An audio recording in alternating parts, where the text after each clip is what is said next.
আপনি কিভাবে এমন বিবাহের পয়গাম প্রত্যাখ্যান করতে পারেন, যেই পয়গাম আল্লাহর নবী সাল্লাল্লাহু আলাইহি ওয়াসাল্লাম সরাসরি নিজে থেকে পাঠিয়েছেন। আব্বাজান, আমার জীবনে যত কষ্টই হোক না কেন, আমি চাই রাসূল আকরাম সাল্লাল্লাহু আলাইহি ওয়াসাল্লামের এই নির্দেশটি পালন করতে। এরপর আল্লাহর নবীর প্রিয় সাহাবী হযরত বেলালের সাথে সেই কন্যার বিবাহ হয়ে গেল। হযরত বেলাল রাদিয়াল্লাহু তাআলা আনহু তখন তাকে জিজ্ঞাসা করলেন, হে আল্লাহর বান্দি, তুমি একথা জানার পরেও কেন আমাকে বিবাহ করলে? যা আমি কেবলমাত্র 7 দিন পৃথিবীতে জীবিত থাকব, 7 দিন পরে তো তুমি বিধবা হয়ে যাবে। তখন সেই মেয়েটি উত্তর দিলেন, হে আল্লাহর প্রিয় সাহাবী, যদিও 7 দিন পরে আমি বিধবা হয়ে যাই, তারপরেও আমি আমার জীবন দিয়ে রাসূল আকরাম সাল্লাল্লাহু আলাইহি ওয়াসাল্লামের একটি নির্দেশ পালন করতে পেরেছি, এই জন্য আমি আমার নিজেকে ধন্য মনে করছি। আর আপনার মতো আল্লাহর নবীর একজন প্রিয় সাহাবীকে আমার স্বামী হিসাবে পাওয়া তো আমার পরম সৌভাগ্যের ব্যাপার। হযরত বেলাল রাদিয়াল্লাহু তাআলা আনহু যেই দিন ইন্তেকাল করবে, সেই দিন তিনি তার বিবিকে বললেন, বিবি, আজ রাতেই তো আমি ইন্তেকাল করব, ইন্তেকালের পূর্বে আমার মনে চাচ্ছে কিছু রুটি বক্ষণ করার, অতএব তুমি যাও প্রতিবেশীর বাড়ি থেকে কিছুটা আটা এনে আমার জন্য কয়েকটা রুটি তৈরি করো। হযরত বেলাল রাদিয়াল্লাহু তাআলা আনহু এর স্ত্রী তার কথা মতো 60টি রুটি তৈরি করে তার সামনে পরিবেশন করলেন। এমন সময় একজন ভিক্ষুক দরজায় এসে ডাক দিয়ে বললেন, হে গৃহকর্তা, আজ কয়েকদিন যাবৎ আমি কিছুই বক্ষণ করিনি, ক্ষুধায় আমার পেটে আগুন লেগে গেছে, দয়া করে আমাকে কিছু খাবার ভিক্ষা দান করুন। হযরত বেলাল রাদিয়াল্লাহু তাআলা আনহু যখন দেখলেন তার দরজার সামনে একজন ভিক্ষুক খাবার প্রার্থনা করছে, তখন তিনি তার মৃত্যুর আগের শেষ ইচ্ছাটা পূরণ না করে সবগুলি রুটি সেই ভিক্ষুককে দান করে দিলেন। ফকির হযরত বেলাল রাদিয়াল্লাহু তাআলা আনহু এর দরজার সামনে সেই রুটিগুলি খেতে বসলেন। যখন হযরত বেলাল রাদিয়াল্লাহু তাআলা আনহুর মৃত্যুর সময় ঘনিয়ে আসলো, তখন হযরত আজরাইল আলাইহিস সালাম তার জান কবজ করার জন্য তার দরজার সামনে উপস্থিত হলেন। কিন্তু হযরত বেলাল রাদিয়াল্লাহু তাআলা আনহু এর দরজার সামনে উপস্থিত হয়ে দেখতে পেলেন এক ফকির ঘরের ভিতরে যাওয়ার পথ আটকে বসে আছে। তখন হযরত আজরাইল আলাইহিস সালাম সেই ফকিরকে লক্ষ্য করে বললেন, এই ফকির, তুই এখানে পথ আটকে বসে আছিস কেন? আমাকে ঘরে প্রবেশ করতে দে। আল্লাহ রব্বুল আলামিন আদেশ করেছেন যেন আমি বেলালের জান কবজ করে নিয়ে যাই। তখন সেই ফকির আজরাইল আলাইহিস সালামকে বলল, হে আজরাইল, তুই কি জানিস না খানা খাওয়ার সময় কাউকে বিরক্ত করতে হয় না?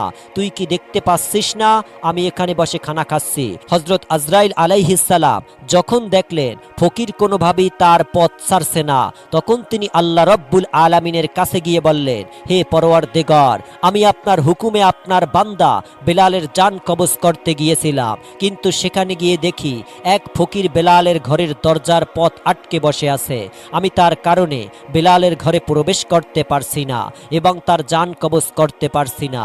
তখন আল্লাহ রব্বুল আলামিন আজরাইল আলাইহিস সালামকে বললেন, হে আজরাইল, আমার যেই বান্দা বেলালের দরজার সামনে বসে আছে সে আমার অত্যন্ত প্রিয় ভালোবাসার পাত্র। খবরদার, তুই তার সাথে কোনো রকম বেয়াদবি করিস না। এখন গিয়ে তুই আদবের সাথে তাকে জিজ্ঞাসা কর সে কি চায়। যদি তার কোনো দাবি থাকে তুই তার দাবি পূরণ কর, তারপরেই হযরত বেলালের জান কবজ করে নিয়ে আসিস। আল্লাহ রব্বুল আলামিনের এই নির্দেশে হযরত আজরাইল আলাইহিস সালাম আবার হযরত বেলাল রাদিয়াল্লাহু তাআলা আনহু এর দরজার সামনে আসলেন তার জান কবজ করার জন্য।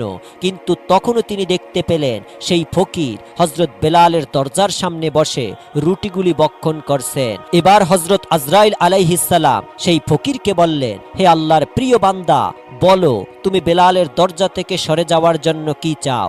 আল্লাহ রব্বুল আলামিন বলেছেন, তুমি যা চাইবে আল্লাহ রব্বুল আলামিন তোমাকে তাই দান করবে। তখন সেই ফকির বলল, বেলাল আমাকে 60টি রুটি দান করেছে, আর আল্লাহ রব্বুল আলামিন বলেছেন যে 1 গুণ দান করবে তার বিনিময়ে আল্লাহ তাকে 10 গুণ দান করবেন। আমি চাই বেলালের এই 60টি রুটির বিনিময় তাকে 70 বছর হায়াত দান করা হোক। ফকিরের কথা শুনে হযরত আজরাইল আলাইহিস সালাম সালাম বললেন, এটা তো অসম্ভব। আল্লাহ রব্বুল আলামিন আমাকে জান কবজ করার নির্দেশ দিয়েছেন, অতএব আমাকে তার জান কবজ করে আল্লাহ রব্বুল আলামিনের হুকুম পালন করতেই হবে। তুমি এছাড়াও অন্য কিছু চাও, এছাড়া তুমি যা চাইবে আল্লাহ রব্বুল আলামিন তোমাকে তাই দান করবেন। তখন সেই ফকির বলল, আমি এছাড়া অন্য কিছুই চাই না। দুনিয়ার কোনো ধন সম্পদ, পার্থিব সুখ শান্তির কোনো আশা আমার নেই। আমি চাই আল্লাহর সাহাবী হজরত বেলালের হায়াত 70 বছর পর্যন্ত বৃদ্ধি করে দেয়া হোক। হজরত আজরাইল আলাইহিস সালাম বললেন, তোমার এই দাবি কোনোভাবেই আমি পূরণ করতে পারবো না। আল্লাহ রব্বুল আলামিন আমাকে তার জান কবজ করার নির্দেশ দিয়েছেন, অতএব আমাকে তার জান কবজ করতেই হবে। তখন সেই ফকির বলল, আজরাইল, আল্লাহ তাআলা পারে না এমন কোনো কাজ নেই। আল্লাহ রব্বুল আলামিন যদি বেলালের হায়াত বৃদ্ধি না করে দেন, তাহলে আমি 70 বছর যাবত 60টি রুটি বেলালের দরজার সামনে বসি বক্ষণ করব। আর এইভাবে না তুমি বেলালের ঘরে প্রবেশ করতে পারবে, আর না তার জান কবজ করতে পারবে। রাসূল আকরাম সাল্লাল্লাহু আলাইহি ওয়াসাল্লাম পবিত্র হাদিস শরীফে ঘোষণা করেছেন, আল্লাহ রব্বুল আলামিনের এই দুনিয়াতে আল্লাহর এমন কিছু প্রিয় বান্দা রয়েছে, লাউ আকসামা আলাল্লাহি লা আবরারহুম, যদি তারা আল্লাহ রব্বুল আলামিনের নামে শপথ করে কোনো কথা বলে দেন, তাহলে আল্লাহ রব্বুল আলামিন অবশ্যই তাদের সেই দাবি পূরণ করবেন। হযরত বেলালের দরজার সামনে যেই ফকির বসেছিলেন, তিনি সাধারণ কোনো ফকির ছিলেন না, তিনি ছিলেন আল্লাহ ও তার রাসূলের পাগল হযরত ওয়াইস কুরুনী রাহমাতুল্লাহ আলাইহি। হযরত ওয়াইস কুরুনী রাহমাতুল্লাহ আলাই যখন আল্লাহর কাছে হযরত বেলালের হায়াত বৃদ্ধির জন্য দাবি করে বসলেন, তখন আল্লাহ রব্বুল আলামিন এই দাবি পূরণ না করে আর পারল না। তখন তিনি হযরত আজরাইল আলাইহিস সালামকে ডাক দিয়ে বললেন, হে মালাকুল মাউত আজরাইল, আমার প্রিয় বান্দা ওয়াইস কুরুনী একটি দাবি করে বসেছে, আর আমি আল্লাহ সেই দাবি কি পূরণ করব না? এটা কিভাবে হতে পারে? হে আজরাইল, তুমি ফিরে আসো।